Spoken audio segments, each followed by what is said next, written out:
On today's episode of the ThriveMore podcast, I interview Kristen Butler. Kristen is a 3-time best-selling author and the founder and CEO of Power of Positivity.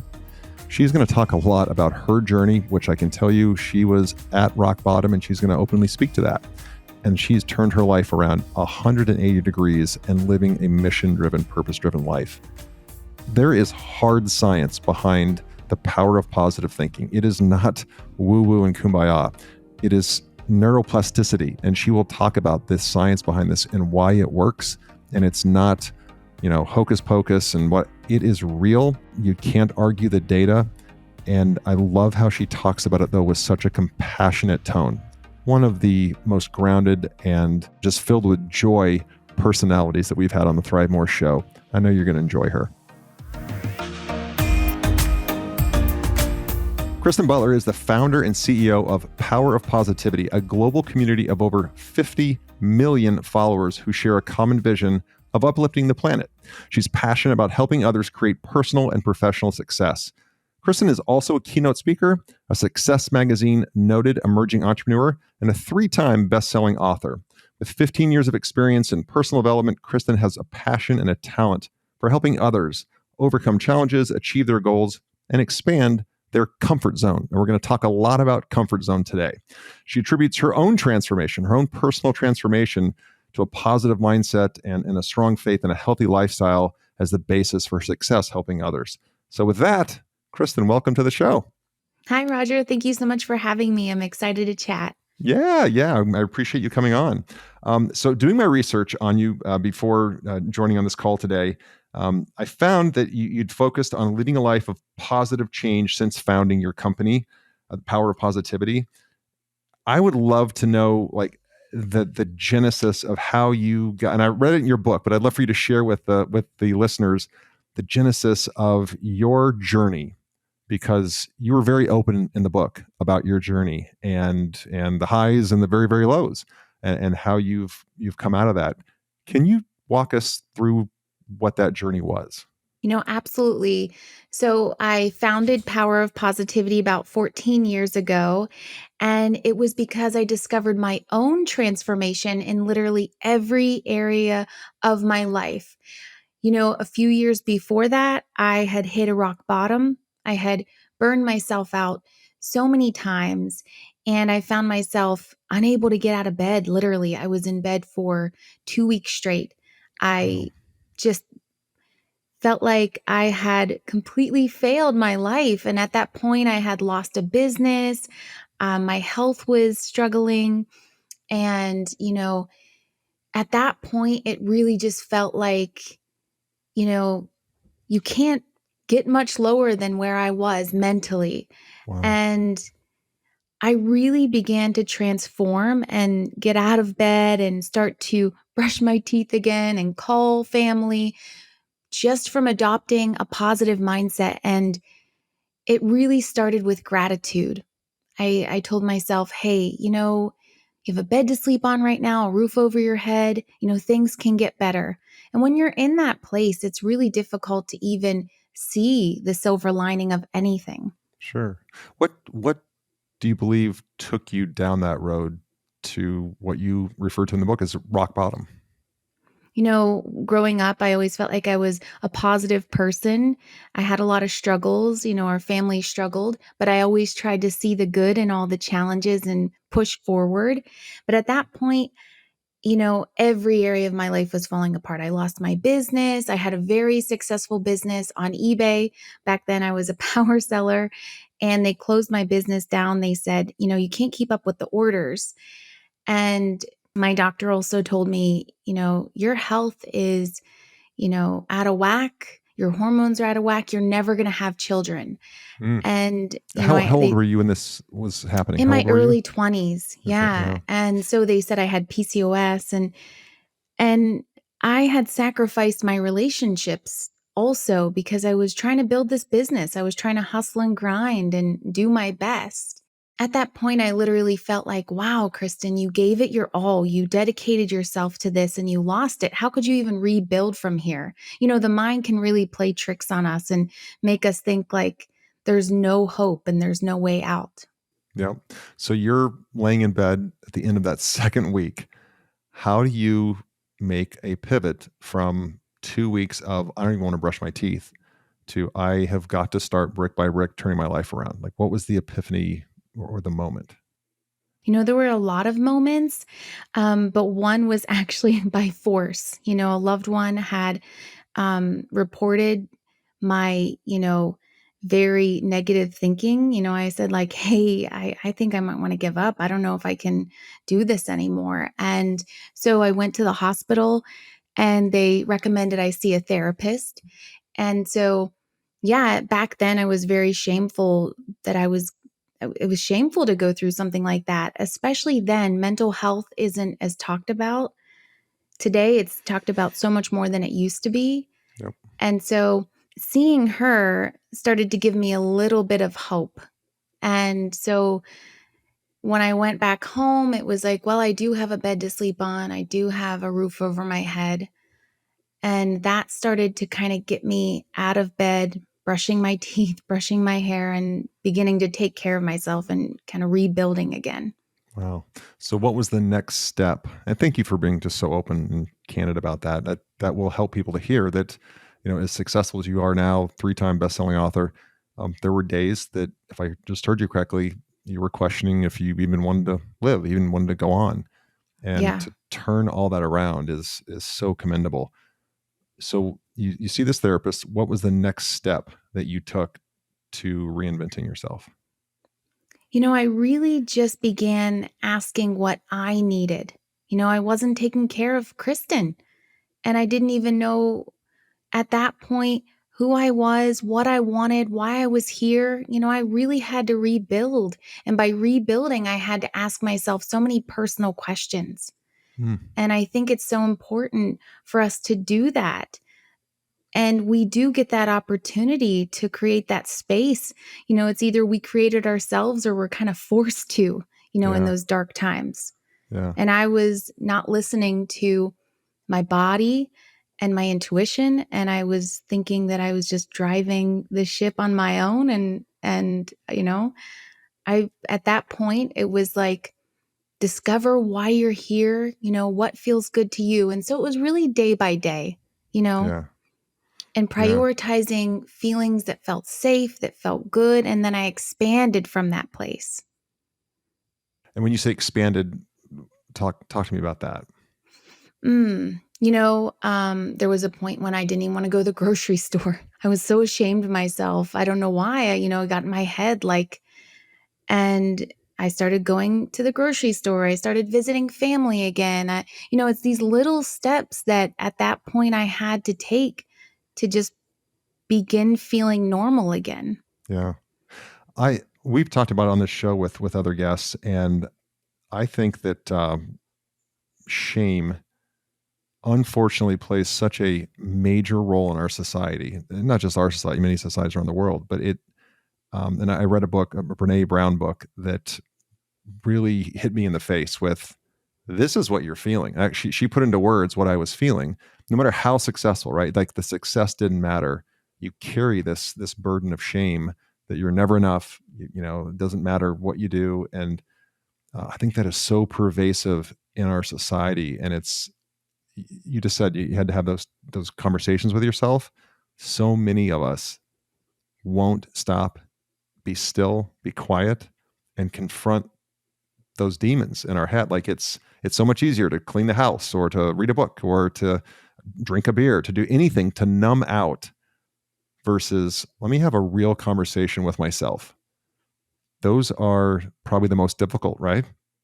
Yeah, but looking back, it's like it's easier than living those feelings. For They're sure. they're they're negative beliefs, they're not even real.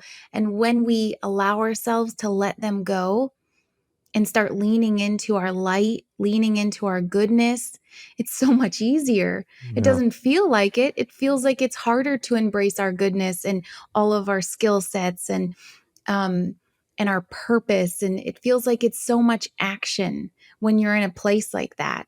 Yep. But there's so much freedom there.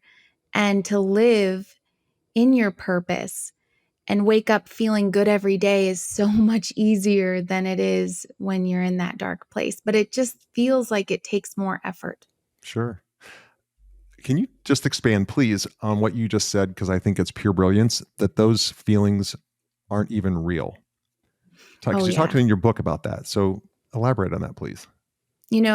As we grow up, we're just picking up all these limiting beliefs because we think the world is telling us who we are. And we think that when we think about ourselves in a confident or positive way, that maybe we are egotistical or full of ourselves. But when we begin to take on labels from the outside world, which oftentimes can be very negative depending on who you're around and what your influences are. For me, a lot of that was negative. You begin to become this person that's really not even you. And so as we become an adult, it's like you're carrying so much that's not even yours, and you have to go through and look at those labels and look and decide if it's even who you really are. Just rip those off and put your own labels. I'm a huge fan of affirmations. Mm-hmm. And I love Louise Hay. She was one of my favorite mentors on affirmations.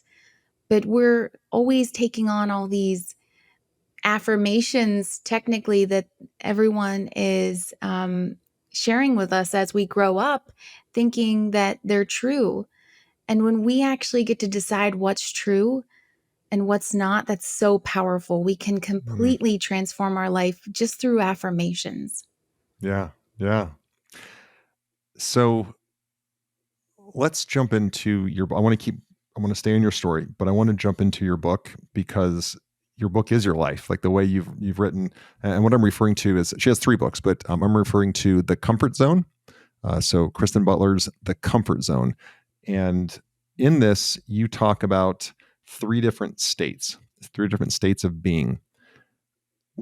I, and most of us have been taught and brainwashed maybe to think, don't stay in your comfort zone because no growth happens in your comfort zone. You only grow when you step outside of your comfort zone.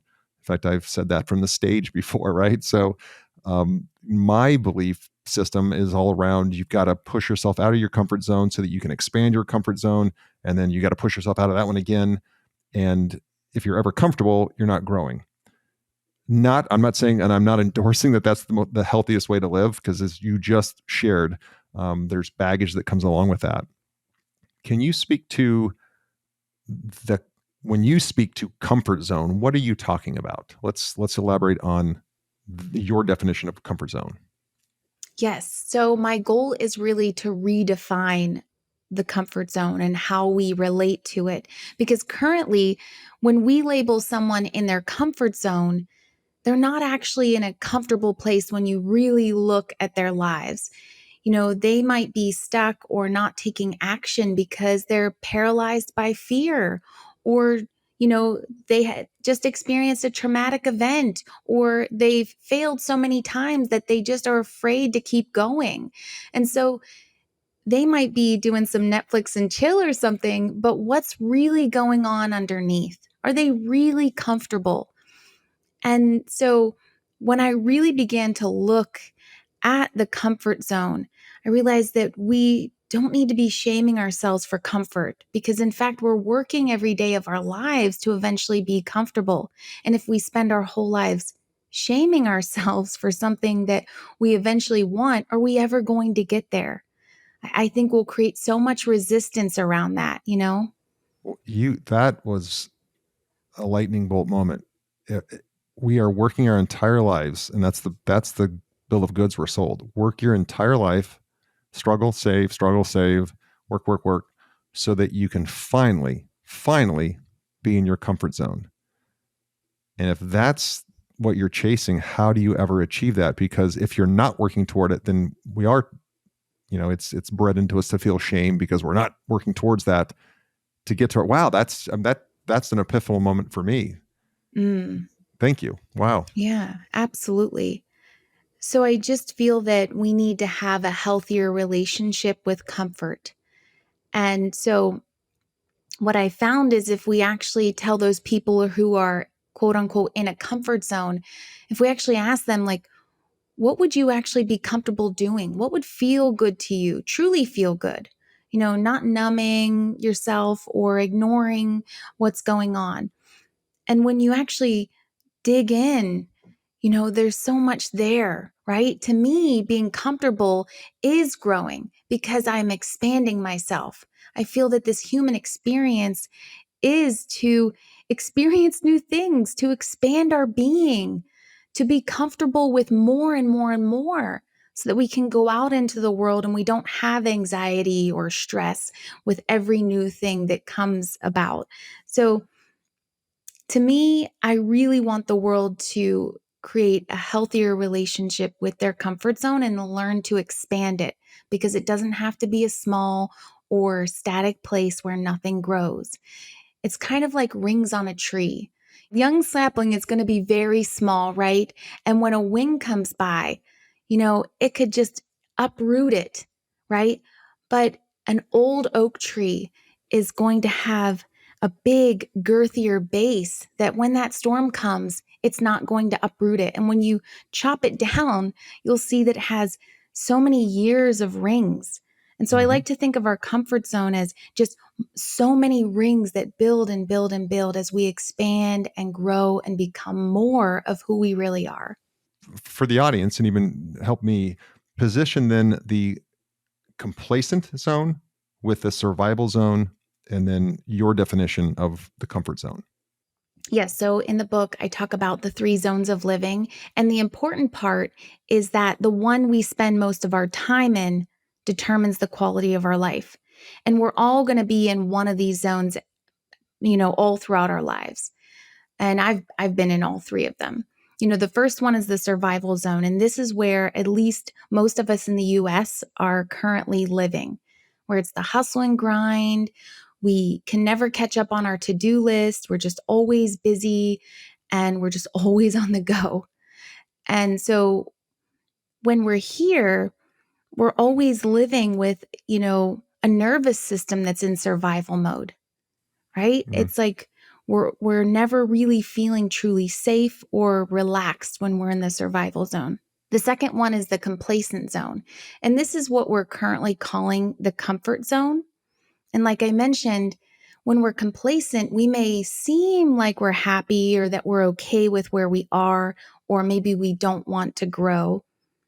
But our inaction is really because we're afraid or there's something that happened that we need to overcome. And so telling someone in this place that, hey, you need to get out of your comfort zone, I mean, what does that really even mean to them? You know? Yeah. And so they truly need to be in their comfort zone, find something that's safe and to feel safe and to feel good, and then expand from that place. So that's where the third zone is, the comfort zone. And here we have access to pure positive emotion and we can grow our comfort zone. I really like to think of it like going within and truly understanding our preferences and who we are, why we're here, and then living from that place. That's comfortable. That's positive. That's where we need to be. Let's just ensure we have clarity here. You're not saying that your comfort zone is a place of complacency.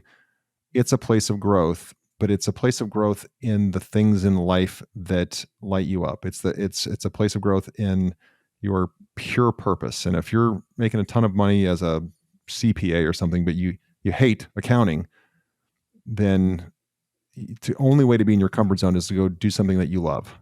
Absolutely. And I think that can change at any time. You know, um, our purposes change, could change over the years or over the decades, depending on what we want to do. But it's important that we do something that we love or we work towards doing something that we love. There's so much research on currently, you know, students going into college and they're just picking, professions that will make them the most money, but they don't necessarily love or have a skill set in. It's just like, oh, Yeah. well, this will make me a lot of money. And then there's also so many statistics of how many of them actually succeed once they graduate and get a job in that area. It's just so important to do what you love. And I wish that I knew that early on, to truly pursue the things that lit me up. Hey everyone, as you know, I don't have any advertisements nor sponsorships on this podcast. My only ask of you, the listener, is that you share this podcast with someone that you know, a friend, a family member, a coworker, or a colleague who may benefit from this information, may benefit from today's guest, from the value that they're sharing with the audience, with you, the listener.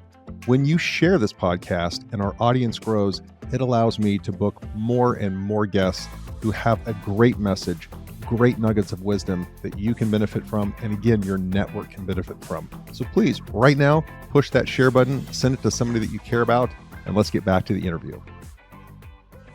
Real question. I've made this pivot. I was 46 when I decided to leave corporate America after 25 years and became an entrepreneur. And it was scary as hell, way out of my comfort zone, but also something I knew I had to do. I had also lived way beneath my means for 25 years and was in the financial position to do that. So what is your advice to Frank or Sally or whomever's listening who is in a dual income family or a single income family and they're doing well? They've got the house and the pool and everything, but they're miserable. How do they give that up to go chase what they love?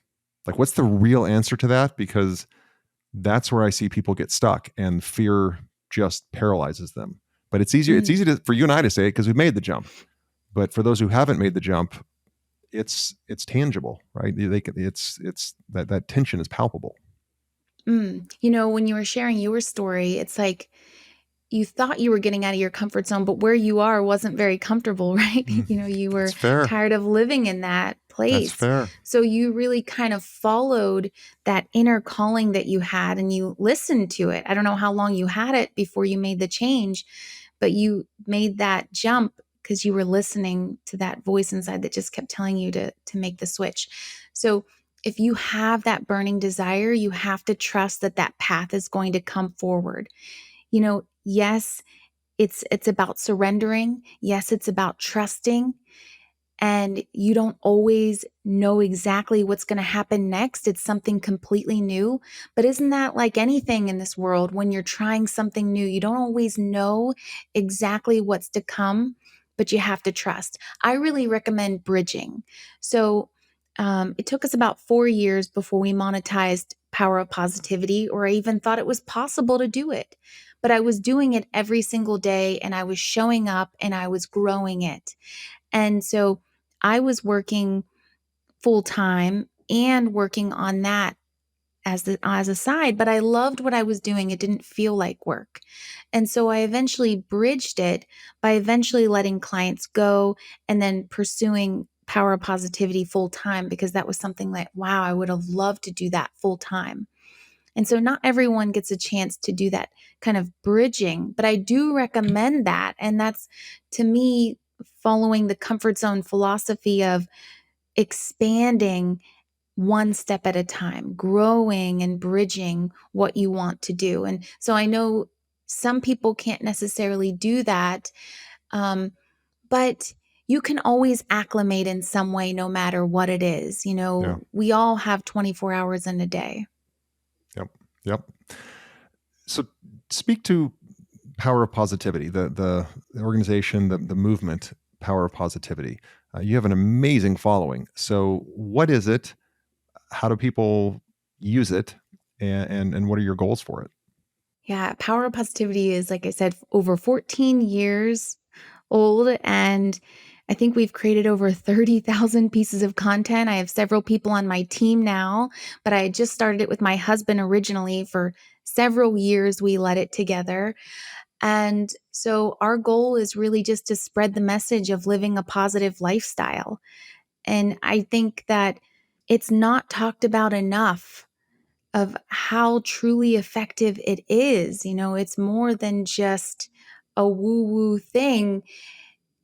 If you adopt a positive mindset and then allow it to trickle into all of your habits, your life can completely transform. And I think so many people talk about the skill set just of positivity alone, having a positive mindset, having enthusiasm. And so it's a skill set that's great no matter what profession you're in, right? Having a positive mindset. So we started as a Facebook page, but now we have a website, we have our own inner community, we're on all the socials, we're everywhere. Love it. Love it. So I'm sure that there are days, and as a business owner, that things aren't going well. And your business is positivity. And so when business isn't going well, when an employee quits, or you've got upset customers, or a book launch is delayed, whatever it is, and it's really negatively affecting you, what real action steps or practices do you put forward to change your mental state on that? That's a great question. I love self-care. Self-care is so important to help us with challenges and stress management. So even in between meetings, I'll go outside for a walk. I love being outside in nature and grounding myself. Mm-hmm. And as far as mindset wise, I always have to just trust that there's a lesson in the challenge. I'm going to learn something. It might bring me a better opportunity. If there's something that doesn't seem like it's resolving, which happens, often in business, you have to trust that it will resolve. Our mindset is so powerful because once we, set a thought in motion, science says our brain is scanning and looking for those results. And so it's so important to stay positive, especially during those challenging times. It's not just when everything's going good. You need it during those really difficult, challenging times. And I think that that's what's allowed me to have this business for almost, a decade and a half, because I've allowed positivity to influence my mindset and then my actions, even when we are experiencing challenges. I believe what you just referred to is, scientifically what they call the reticular activating system, where Yeah. when you, and I've just learned about this probably in the last 5 years or so, and it is amazing how our brain works. So what you just said is, if you are only looking for the positive in things, if you're teaching your brain to find the good, to find the gratitude that you should have in it, for having a roof over your head, food in the pantry, simple things, we will program our brain to find evidence to support that. And I think that's what's really been a learning for me, that I wish so many people would take this journey that you're talking about, because what you said is so true. Whatever we decide is true, we will go find evidence to support that, which is why we have such divisiveness in politics and all, because people will get in an echo chamber, and then of course social media will serve you that to make it look like everybody believes what you believe. But it is funny how you buy a red car, you start seeing every red car on the freeway, right? Yeah. If you're having a bad day, and everybody sucks, well, you're going to find reasons why everybody sucks. And it's subconsciously, you're not even trying. It's just how our brain looks, or operates, to find the evidence to support a belief. And you said this earlier, that we chose to believe. Like, we choose Yeah. right? You said it a little different way, but we choose our beliefs. And if we choose to be unhappy, we'll be unhappy. If we choose that we will be fulfilled, our brains will find ways to fulfill that. But man, and I don't know if you just have to have those epiphanal moments, if it's enough. I think it was reading and just YouTube talks and all that I'd listened to that finally got through. But I don't know how you get, and I guess that's what you're doing with the power of positivity, is how do you get that message out to everyone, so at least they're making an informed decision. If they want to be unhappy, that's their choice, but it is a choice. Yeah, a few years ago, I noticed, my community needed to take more action. And so that's why I created my first book, which was a journal, because when we can take repetitious action every single day around positivity, we really begin to change our brain. And that's neuroplasticity. Mm-hmm. So if we're not used to being positive or not around positive people, we can change that. And that's the coolest thing, that it doesn't even take that long, a few months, and we begin to see more positive things, experience more positive results. And then over a year's time, we can change so many things. And then over a few years, your whole life can feel like a transformation. Yeah. you you just said it, like this isn't woo woo. There's actual brain science, neurological evidence that when you think differently, your brain maps itself differently. And so I think a lot of people, and I was one of these, no, that's all woo woo stuff. But when you Yeah. really get into it, like, no, actually, this is hard science. There's hard data on this. Yeah, absolutely. And that's the fun part about it. You're like, okay, I'm going to trust that. And then when you start to see it in your own life, you're like, okay, this works. I'm just going to Yep. keep on going with it. I love it. I'm going to keep telling people about it. Yeah. Yeah. Speak to, you have a chapter on the power of words, which is right in line with what we're talking about. So just elaborate a little bit on that chapter around the power of words. Mm. You know, again, our mindset is everything. So we need to look at even the words that we use and how are we talking in a more abundant way? Are we thinking and speaking in this certain way that aligns with where we want to go? Or are we thinking and speaking in a way that aligns with where we don't want to go? And so sometimes when we're experiencing a challenge, if we just look at the way that we're talking about the situation, maybe telling other people about it, are we coming from a more powerful stance, or is it, in a more victim stance? Or are we kind of complaining and getting more of that in our life and in our experiences? Yep. Love it. Love it. So where do you see power of positivity, this movement? Where do you see it heading in? Because you've been doing this for 15 years. In the next 5, maybe 10 years, what would your goal, what is your goal for this movement? I really want to see more people transform their lives. So a lot of people say, hey, I've got my thinking right, but I'm experiencing this struggle or that, or I'd really love to be here or be in this career. And so, yeah, the last few years I've been working on my own personal brand. I've been getting on camera, getting on TV, speaking. And I really love teaching and engaging in that way. I think that creates that connection, creates more transformation. So I'm going to be speaking more, doing more coaching, doing more courses so that I can truly help them transform through their actions and Yeah. and create more motivation in that way. Yeah. Yeah. So I love that we've had this whole story arc. You starting saying you didn't get out of bed for 2 weeks, even have the will to brush your teeth. And now you're putting yourself on stages to speak in front of hundreds or thousands of people. What a great, what a great story arc. Like that shows that it is the power of your mind that can literally change everything. Yeah. Yeah, Well done. absolutely. Well Oh, done. thank you so much, Roger. I appreciate that. Yeah. So, well, it's inspiring too, because there are a lot of listeners that are probably in that moment of, I don't know what I'm going to do. I'm not happy. I haven't been happy. And that may or may not be starting their own business, that just may be changing their mind state. And the more of these podcasts and the more books that are published around the science of it, but this is the result of it.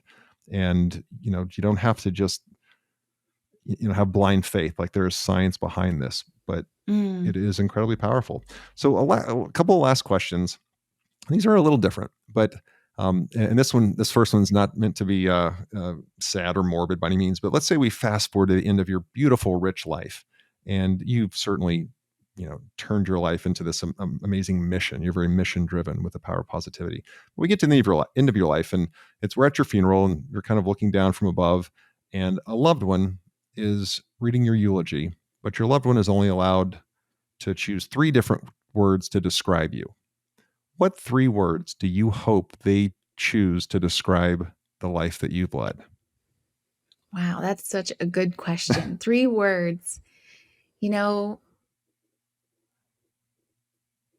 kind, impactful, and positive.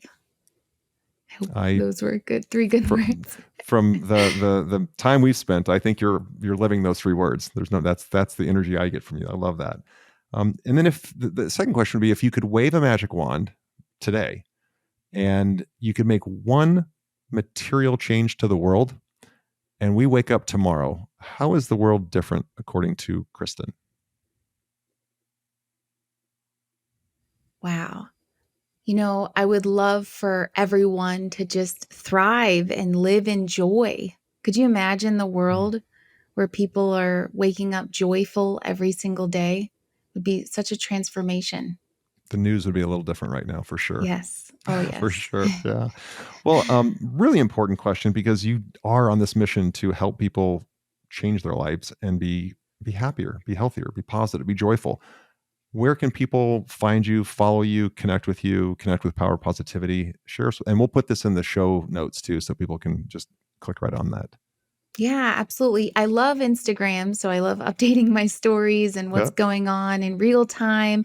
So at Positive Kristen on Instagram, or at Power of Positivity is my brand. Yeah, that's probably the best place. Okay. Awesome. Fantastic. I really appreciate you coming on today, and your spirit just, it comes through. It just comes through on this podcast and this interview, and you're an inspiration. You're an inspiration. So thank you for taking the time. Oh, well, thank you so much for having me here, Roger. You bet. Thank you for tuning in to the ThriveMore podcast. Don't forget to take a look at the show notes for any of the resources that we mentioned during the podcast. And if you haven't already, be sure to hit the subscribe button and turn on your notifications so you have access to the latest and the greatest. You can connect with me on any of the socials at Real Roger Martin. And be sure to check out our website, ThriveMoreBrands.com. There you'll find information on the brands we support and information on franchising. Thanks again for tuning in.